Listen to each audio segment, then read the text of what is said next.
Conmigo Rubén Darío Murgas, caso Manuel Antonio Noriega, y el país tiene la oportunidad de hacer una catarsis con 26 años de retraso. Rubén Darío, bienvenido. Bueno, lo estábamos hablando fuera de micrófono, Fernando. Estas son las oportunidades bellas que la historia nos brinda a todos. Y te voy a citar un ejemplo actual. O sea, el mundo reclama esa catarsis. O sea, no es que Noriega requiere justicia. El país requiere justicia. Y la justicia también pasa por cosas importantes. Y te voy a dar un ejemplo.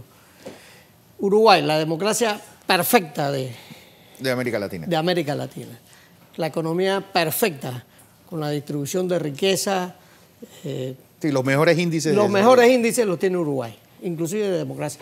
Pero tuvo una dictadura férrea y una guerrilla férrea que generó las mejores películas de Hollywood, que todos recordamos sobre esos temas.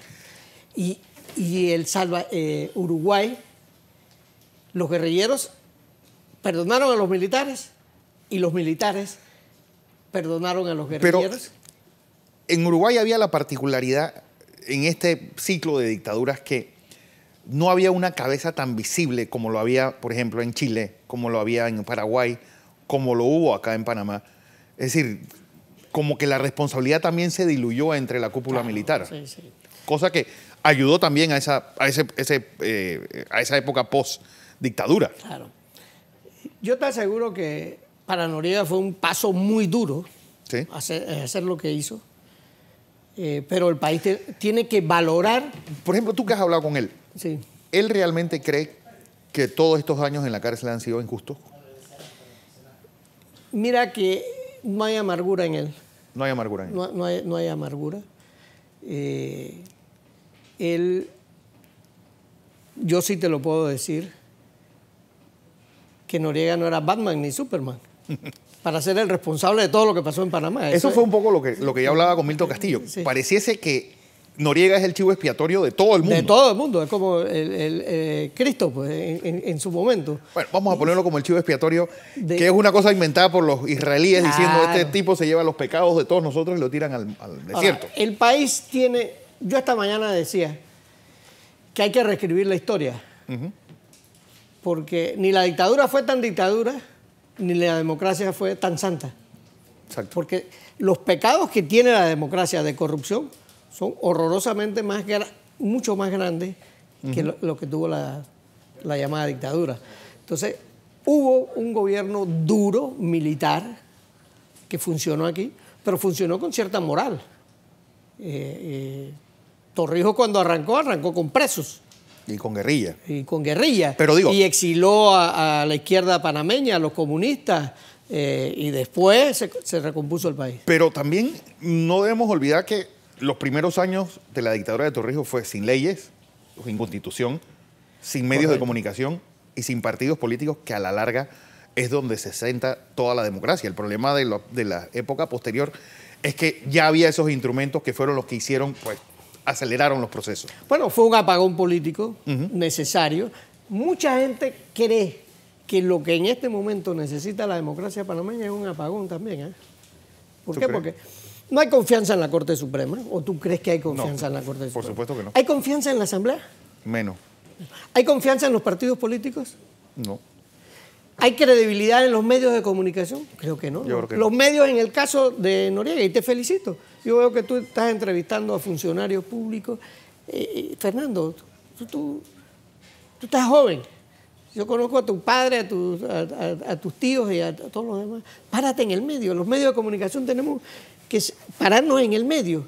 No ganamos nada con tratar de tomar partido. Entonces, el país, yo creo que Noriega no necesita justicia, porque Noriega puede morir en cualquier momento, quizás en la cárcel, pero el país sí reclama saber qué pasó en todo este periodo, saber qué pasó en la invasión, por qué pasó, qué pasó en las negociaciones. Si tú supieras las cosas que pasaron en Panamá en las negociaciones, increíble. ¿Qué pasó en el caso de Pajafora? ¿Qué pasó en la masacre de Albrook? Esos huérfanos y esas viudas necesitan saber qué pasó allí. Entonces el país tiene que dar ese paso. Yo estoy de acuerdo con Bobby Eyman en algo. Él dice, el país no necesita reconciliación. Y yo le dije, porque estuve sentado con él en una televisora, y le dije, yo estoy de acuerdo, el país no necesita reconciliación, porque aquí no estamos en guerra, aquí no nos estamos matando. Yo quedé sentado con Coche y quedé sentado al lado de él. Eso es una prueba de que no necesitamos reconciliación, pero sí necesitamos saber la verdad. Onetti me tocó entrevistarlo, ya un hombre ultra amargado que le tocó escribir el punto final, uno de los redactores del punto final en la Argentina. Y aquí en Panamá no hemos tenido ni punto final, ni hemos ni siquiera abierto la página para empezar a escribir la primera letra. Y eso yo creo que la frustración de los que viven en esa época, pero es que, así como el caso de los militares, también queremos saber qué pasó en los 50, el caso Remón.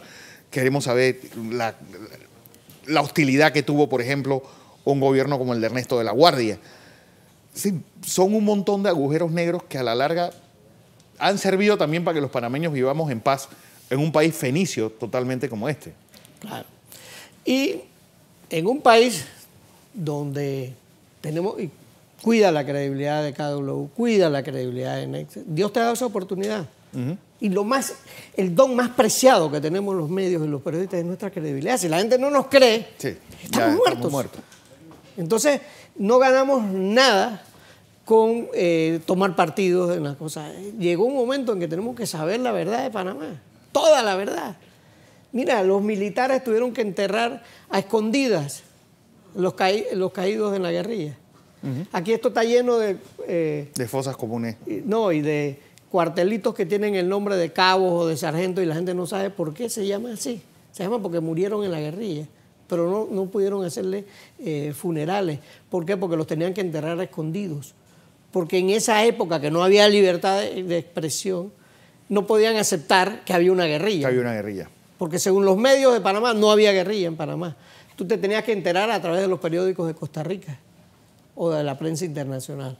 ¿Por qué? Porque aquí hubo una guerrilla. Esas cosas las debe saber la comunidad. Y Noriega no era el único que... y vamos a ser honestos, los militares...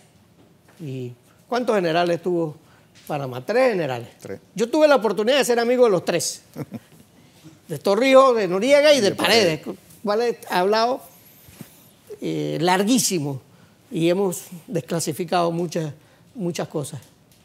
¿Dónde están las fortunas de los militares? Tú sabes cómo murió Dumas. Sí. Tú sabes, a Noriega le quitaron hasta su casa. Sí. Noriega no ha quedado dueño de bancos, de supermercados, de nada. Paredes tampoco.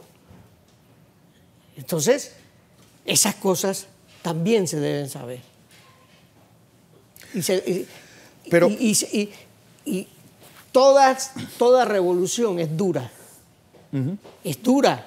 Torrijos le impuso a los empresarios panameños el Código de Trabajo. Se lo impuso. Sí. Porque si no, no hay Código de Trabajo en Panamá. Le impuso el 13º mes, si no, no habría 13º mes.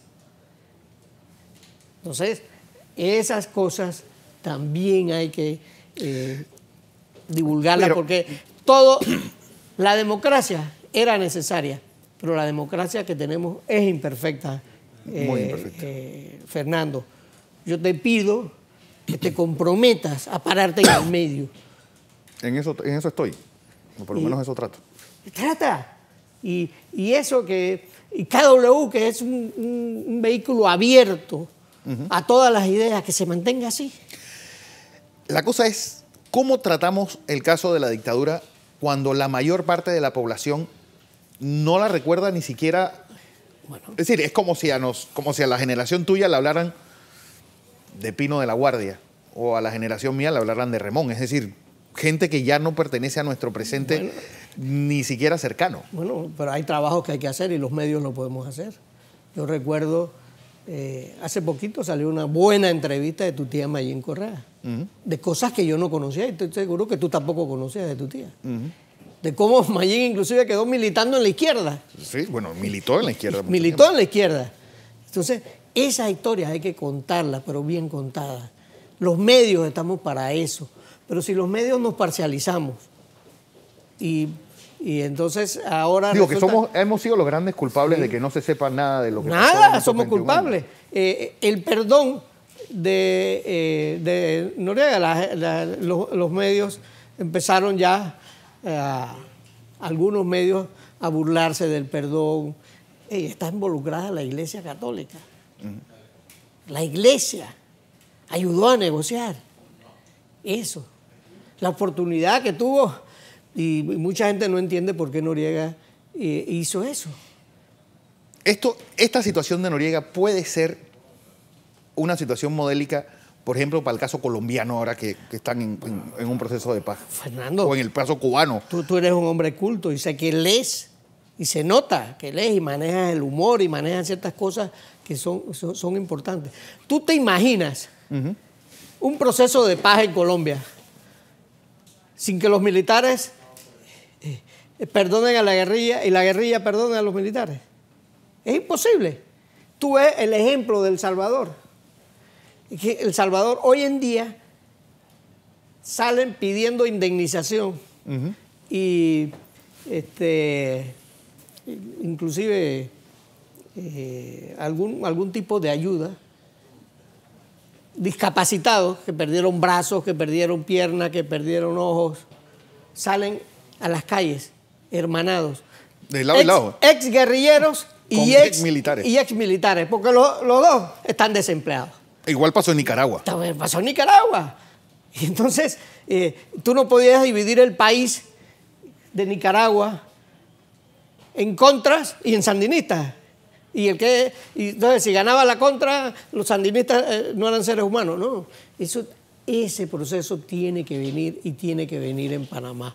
Pero los medios estamos condenados a contar la historia. Así si no la ¿Por qué? Porque te voy a explicar el problema que tenemos con la historia. Y tú que eres consumidor de libros, ¿cuáles son los únicos libros que se están haciendo en Panamá? Sí, no. Los libros por encargos. Los libros que los hijos y los nietos de los millonarios los mandan a hacer. Y los historiadores, por supuesto, hacen libros que hacen una apología sobre las personas. Son personas sin defectos, sin nada, y eso a la larga, pues, y eso le hace daño todo. al país. Claro que sí. Y yo eso lo hablé con Jorge Eduardo. Iniciamos un proyecto, Jorge Eduardo Ritter, y decimos, no es posible que los únicos que van a tener historia aquí son los ricos. Son los ricos. Y entonces gente como Diógenes de la Rosa, como Turner, como Victoriano Lorenzo, se quedaron sin biógrafo. Eso no puede ser. Bueno, Rubén Darío, tenemos una empresa larga por delante, así que vamos a información comercial porque seguro vamos a seguir escarbando un poco en lo que ha pasado aquí en estos últimos 30 años. Información comercial. Volvemos.